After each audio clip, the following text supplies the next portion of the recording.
भाजपा और संघ कौन सी विचारधारा पे चलती है? सावरकर की विचारधारा पे चलती है या महात्मा गांधी की विचारधारा पे चलती है? भाजपा में एक अच्छे मुकाम पर जाने के लिए, एक अच्छे पद को पाने के लिए आरएसएस या संघ से जुड़ा होना इम्पोर्टेंट है क्या? आपको नहीं लगता है कि कहीं ना कहीं एक कमान जो है वो संघ के हाथ में भी रहता है? नहीं नहीं। सर, जब हम राष्ट्रवादी की बात करते हैं तो वहाँ एक हिंदुत्व विचारधारा भी आती है ना, जिसको भाजपा और संघ के लोग अपने संस्कृति में और अपने व्यवहार में समेटते हैं। फिर वहीं सर हिंदुत्व के साथ साथ एक कट्टरता भी सामने देखने को मिलता है हमको। उसको लेकर क्या सोचते हैं सर आप? जैसे आरएसएस है, जैसे बजरंग दल है, या जैसे एबीवीपी है, इस तरह के जो भी संगठन हैं, तो इसमें जुड़े जो कार्यकर्ता हैं वो सिर्फ राष्ट्रवादी हैं, कट्टर नहीं हैं। उनकी विचारधारा सिर्फ राष्ट्रवादी है, सबको एक साथ लेकर चलने की बात कर रहे हैं। जी नमस्कार, स्वागत है आपका। मैं हूं अविनाश भट्ट, आप देख रहे हैं द न्यूज़ हॉल्ट। पिछला जो सिलसिला हम शुरू किए हैं रत्न कार्यक्रम का, उसको हम आगे बढ़ा रहे हैं। जो हमारे ज़िले के इंटेलेक्चुअल लोग हैं, ज़मीन से जुड़े हुए लोग हैं, उनसे मिलने की कोशिश रहती है। उनके दिमाग में क्या पॉलिटिकल माइंडसेट चल रहा है, हमारे समाज में किस तरह की राजनीति चल रही है, उसके बारे में समझने की कोशिश रहती है। उसी दरमियान हमारे साथ हैं हमारे गुरुदेव भी हैं और वर्तमान भाजपा जिला अध्यक्ष हैं। सर, बहुत बहुत स्वागत है हमारे चैनल पे। आपको भी अविनाश जी बहुत बहुत स्वागत। सर, सबसे पहला सवाल ये कहेंगे आपसे कि सर, भाजपा में एक अच्छे मुकाम पर जाने के लिए, एक अच्छे पद को पाने के लिए आरएसएस या संघ से जुड़ा होना इम्पोर्टेंट है क्या? सबसे पहले अविनाश जी मैं बताऊंगा जी कि भाजपा में जब कोई आदमी काम करता है जी तो कार्यकर्ता को जो काम मिलता है, अच्छा, उस जिसको आप पद बोलते हैं वो पद नहीं, दायित्व है। ठीक है। और यह कोई ज़रूरी नहीं है कि भाजपा में कोई काम करे तो वह संघ परिवार से हो, ऐसा कोई ज़रूरी नहीं है। लेकिन जो भाजपा में जाते हैं तो विचार और संस्कार ऐसा स्वयं हो जाता है कि लोगों को लगता है कि शायद संघ परिवार से है। मैं संघ परिवार से गया हूँ, लेकिन सारे लोग संघ परिवार जाते हैं, ऐसी बात नहीं है। अक्सर ऐसा देखने को मिलता है सर कि कहीं ना कहीं सर भाजपा जो है सर, अभी मैं ये भी कह सकता हूँ कि दुनिया की सबसे बड़ी संगठित पार्टी है। जितने कार्यकर्ता भाजपा में हैं उतने शायद किसी भी पार्टी में नहीं है। और जब आप थोड़ा सा तीखा नज़रिया लेकर देखेंगे तो जो भी अच्छे अच्छे पदों पर, जैसे प्रदेश अध्यक्ष जो हो जाते हैं या फिर जो राष्ट्रीय अध्यक्ष होते हैं, इस तरह के पदों पर सर संघ से जुड़े हुए ही लोग होते हैं। आपको नहीं लगता है कि कहीं ना कहीं एक कमान जो है वो संघ के हाथ में भी रहता है? नहीं नहीं, भारतीय जनता पार्टी राजनीतिक पार्टी है और संघ जो है वो सामाजिक है। ठीक। तो कहीं ऐसा नहीं है कि जो ऊपर में किसी पद पर जाते हैं वो संघ के लोग जाते हैं, ऐसा बिल्कुल नहीं है। लेकिन ऐसा ज़रूर है कि संघ से भी लोग उसमें जाते हैं और वो इसलिए जाते हैं कि उनको जाना चाहिए, इसलिए जाते हैं। लेकिन किसी भाजपा के किसी पोस्ट पर संघ वाले ही जाएं, ऐसा बिल्कुल नहीं है। और जो भाजपा में काम करना चाहते हैं वो भाजपा में काम करते हैं, जो संघ में काम करना चाहते हैं वो संघ में काम करते हैं। बहुत कम्युनिस्ट पार्टी के लोग भी भाजपा ज्वाइन किया है, कांग्रेस पार्टी के भी लोग भाजपा ज्वाइन किया है, भिन्न भिन्न पार्टी लोग भाजपा में ज्वाइन करते हैं। भाजपा गंगा है जिसमें ढेर सारी नदियाँ आती हैं, जैसे पवित्र हो जाती है। वहाँ जाकर लोग पवित्रता को ग्रहण करते हैं।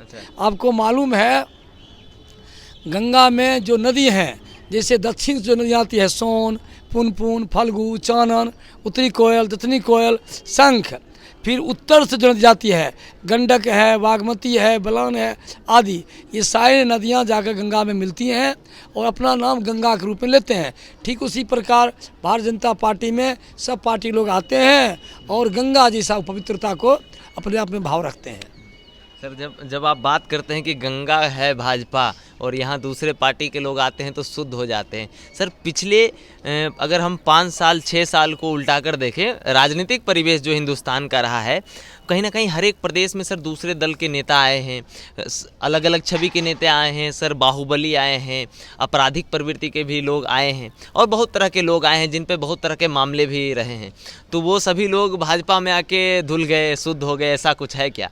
देखिए, भाजपा में आने के बाद न उनको भाजपा जैसा काम करना पड़ता है। अच्छा। भाजपा का जो सिद्धांत है, भाजपा की जो संस्कृति है, भाजपा में जो काम करने की पद्धति है, वो भाजपा जैसा करना पड़ेगा। और जब भाजपा जैसा काम करेंगे, स्वतः उनके अंदर जो त्रुटियां होगी वो खत्म हो जाएगी। जब त्रुटियां खत्म होती है तो व्यक्ति से मल हट जाता है, व्यक्ति निर्मल हो जाता है। तो निर्मल होता है तो गंगा जैसा कहना पड़ता है। अच्छा, तो मतलब हम यही कहें कि भाजपा के जितने कार्यकर्ता हैं सब निर्मल हैं। चलिए, बहुत अच्छी बात है, निर्मल हैं। तब सर दूसरा सवाल मेरा ये रहेगा कि कहीं ना कहीं भाजपा से जुड़े कार्यकर्ता, पार्टी के लोग एक राष्ट्रवादी विचारधारा को लेकर चलते हैं, तो उस राष्ट्रवादी विचारधारा के विषय में समझना चाहूँगा कि वो कैसी विचारधारा है। वो देखिए, राष्ट्र का एक अलग अर्थ होता है। ठीक। राष्ट्र का मतलब होता है कि जिस व्यक्ति को यहाँ की ज़मीन से माता और पुत्र, माता पिता का संबंध होता है, जैसे धरती हमारी माँ है, हम उनकी संतान हैं, ऐसा जब भाव जगता है तो उसको राष्ट्रवादी कहते हैं। ऐसी ज़मीन जो है वो राष्ट्र तभी कहलाता है जब वहाँ किसे हमको ममता जगती है, ज़मीन के प्रति समरसता जगती है, तब जाकर वो राष्ट्र होता है और हम उनके संतान होते हैं। भारतीय जनता पार्टी में आने के बाद जो काम करने की पद्धति होती है वो राष्ट्र और राष्ट्रपुत्र के रूप में होता है। इसलिए जब किसी पार्टी से लोग वहाँ आते हैं तो उसको राष्ट्रवादी हो ही जाते हैं। व्यक्ति जैसा काम करता है, जैसा देखता है, जैसा सोचता है, वैसा हो जाता है। तो भाजपा में सभी लोग ऐसे ही काम करते हैं, इसलिए अन्य दल के लोग भी उसी प्रकार हो जाते हैं, वो भी राष्ट्रवादी हो जाते हैं। सर, जब हम राष्ट्रवादी की बात करते हैं तो वहाँ एक हिंदुत्व विचारधारा भी आती है ना, जिसको भाजपा और संघ के लोग अपने संस्कृति में और अपने व्यवहार में समेटते हैं। फिर वहीं सर हिंदुत्व के साथ साथ एक कट्टरता भी सामने देखने को मिलता है हमको, उसको लेकर क्या सोचते हैं सर आप?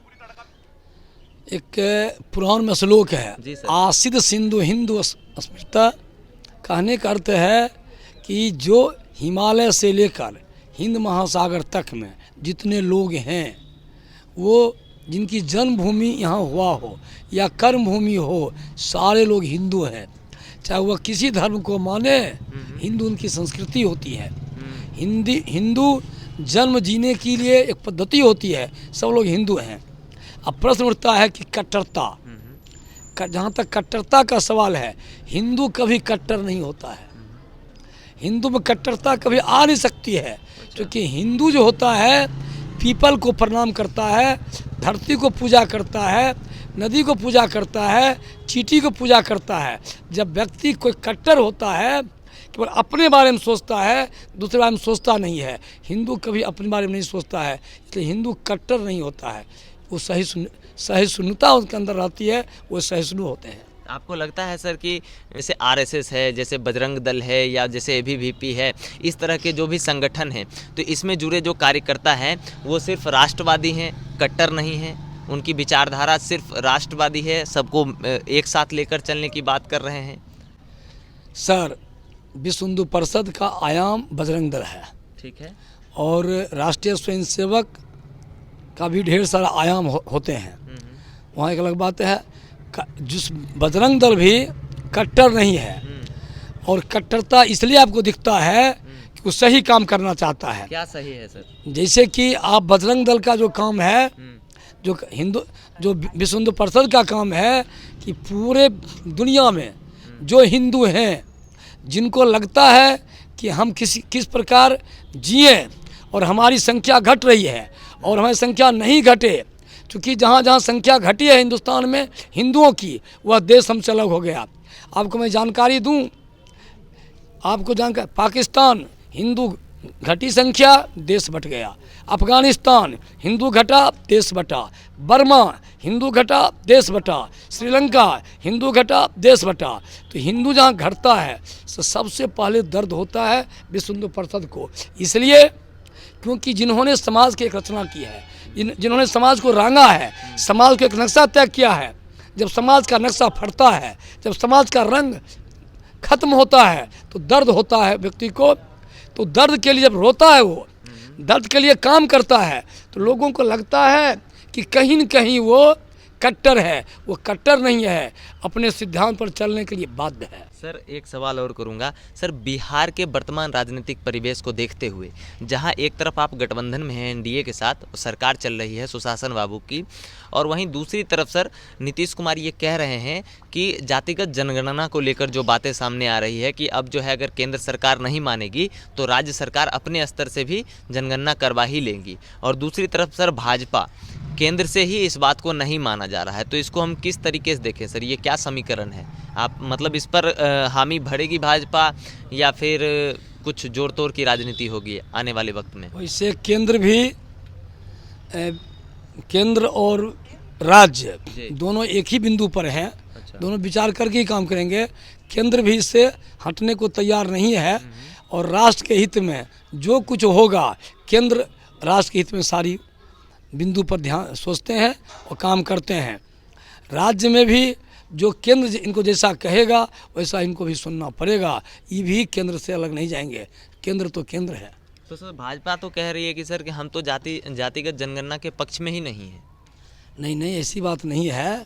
अभी ऐसी कुछ बात नहीं आई है कि हम केंद्र की जाति जनगणना के पक्ष में नहीं है। ऐसी कोई चर्चा उभर के नहीं आई है। जो राष्ट्रीय मगर हामी भी नहीं भरा गया है भाजपा की तरफ से। उस देखिए, किसी काम को करने के लिए पहले न सोचना पड़ता है कि राष्ट्र हित के लिए होगा कि राष्ट्र हित के लिए नहीं होगा। तो तुरंत धरफरा कर कोई काम करना, हड़बड़ा के कोई काम करना बढ़िया नहीं होता है। सोच समझ कर काम करना होता है। केंद्र समझ कर काम करेगा। और सबसे बड़ी बात है ये कि जिस बिंदु को सोचा जाएगा काम करने के लिए, वो बिंदु एक शब्द है सर्वस्पर्शी। तो सबको स्पर्श, जो हम योजना बनाएंगे सबको स्पर्श करेगा क्या? सर्वव्यापी, सब पूरे देश में सब जगह वह लाभदायक होगा क्या?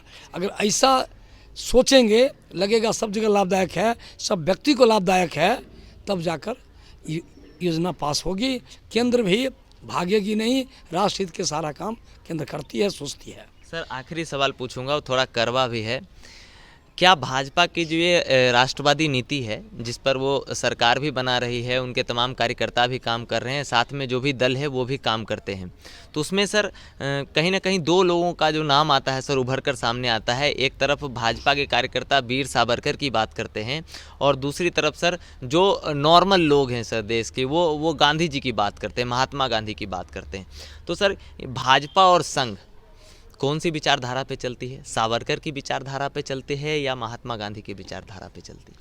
आप देखिए, जानते हैं कोई मकान बनता है तो उसके नींव में जो ईंट रहती है जी सर, लोग उसको देख नहीं पाते हैं, ठीक। और जो मुंडेर में रहता है ईंट, लोग उसको देखते हैं। भारतीय जनता पार्टी एक ऐसी पार्टी है जो भारत के जितने महापुरुष हुए हैं और जिनके अंदर जो अच्छाई है वो लेकर चलते हैं। आप जानते हैं कि महात्मा गांधी जी की सफाई जो है पर उनको अच्छा ध्यान था। मैंने उनको लिया, उनके पार्टी, वो कांग्रेस पार्टी, नेहरू जी, इंदिरा गांधी जी, राजीव गांधी जी, वो उनके सिद्धांत पर नहीं चले, लेकिन उनके अंदर जो गुण था सफाई का गुण, उस गुण को भारतीय जनता पार्टी अभी भी लेकर चल रही है। सिर्फ स्वच्छता को ही लेकर चल रही है, बाकी विचारधाराओं का क्या? और उन सारा जो उनके अंदर जो था, जो राष्ट्र के हित के लिए था, वो अभी लेकर चल रही है। महात्मा गांधी जी को भी हम लोग कंधे पर चढ़ाए हुए हैं, लेकिन वीर सावरकर को भी हम लोग न्योछेंगे नहीं। अच्छा। वीर सावरकर एक कट्टर ही नहीं, एक सद्गुण साहस के प्रणेता थे। सद्गुण साहस के प्रणेता। वो उनके अंदर भारत के प्रति जो प्रेम था और भारत के प्रति जो प्रेम और प्रीति को जो दिखाए, जो जेल से लेकर विदेश से लेकर अपने देश तक, तो ऐसा किसी नेता में आज तक नहीं है। उनके अंदर अपने देश के प्रति, देश के निवासियों के प्रति जो समर्पण और त्याग किए, उनके किताबों में पढ़ने को मिलता है। मैं इतना बताऊं कि उतना विद्वान लोग, जब उनको हवा ये पानी वाला जहाज से कूद कर भागना पड़ा, तो उनको भूगोल के बारे में इतना पता था कि हम पानी, अंग्रेज जब उसको पकड़ ला रहे थे तो मैं कहाँ कूदूंगा पानी के अंदर जो हमको ज़मीन मिल जाएगी। भाषा, चूँकि दुनिया में इतनी भाषाएं हैं, भाषा सारी भाषाओं को जानकारी नहीं होने के कारण भले वो पकड़ा गए, लेकिन भूगोल के बारे में उनको पता था, इतिहास के बारे में पता था। और जब अंग्रेज़ों ने उनको पकड़ फिर जेल के अंदर रखा, तो आपको मैं बताऊं, उतनी कड़ी कड़ी सज़ा दी, लेकिन वो व्यक्ति डिगा नहीं, घर बर्बाद हो गया। जब छूट कर आए तो न उनका घर था, न द्वार, न कोई ज़मीन थी, फिर भी वो डिगे नहीं। ऐसे व्यक्ति को भूलना नहीं चाहिए। जो ज़मीन के अंदर हो उसी पर फुनगी रहती है, तो फुनगी को देखना अगर चाहेंगे तो उसके ज़मीन को देखना पड़ेगा, मौलिकता को देखना पड़ेगा। हम एक बात और कहना चाहेंगे, जब मिट्टी को उठाकर हम ज़मीन पर गिराते हैं तो ज़मीन पर आती है, क्योंकि मूल मिट्टी है। जब दीप जलाते हैं तो लौ ऊपर की हो जाता है, क्योंकि प्रकाश की जो मूल है वो सूर्य है। तो धरती की सारी चीज़ें अपने अपने मूल की ओर जाते हैं। वीर सावरकर हमारे मूल हैं, भाजपा के मूल हैं, जनसंघ के मूल हैं, संघ के मूल हैं, इस समाज के मूल हैं। उनको हम कभी छोड़ नहीं सकते हैं। हम नहीं, जो आगामी पीढ़ी हैं कभी नहीं छोड़ पाएंगे। भारतीय जनता पार्टी उनको भी लेकर चलेंगे, महात्मा गांधी जी को भी लेकर चलते हैं। और हम लोग जितने महापुरुष हुए हैं, हर महापुरुष को हम पूजते हैं। हम किन्हीं को लताड़ने का काम नहीं करते हैं, बशर्ते कि देश हित में जो व्यक्ति काम करता है उसको पूजना भी चाहिए। बहुत बहुत धन्यवाद सर। Thank you. तो हमारे साथ थे अभी राजकिशोर जी थे, वो भाजपा जिला अध्यक्ष बेगूसराय हैं और एक बेहतरीन शिक्षक हैं और एक ज़मीनी शुरुआत रही है इनकी, है ना। मतलब एक छोटा स्कूल से बढ़कर आज इनका संस्थान इतना बड़ा है कि बेगूसराय में ये नाम और पहचान के मोहताज नहीं है। तो आप लगातार बने रहिए द न्यूज़ हॉल्ट के साथ। मैं हूं अविनाश भट्ट, फिर हाजिर हूँगा आपकी सेवा में। नमस्कार।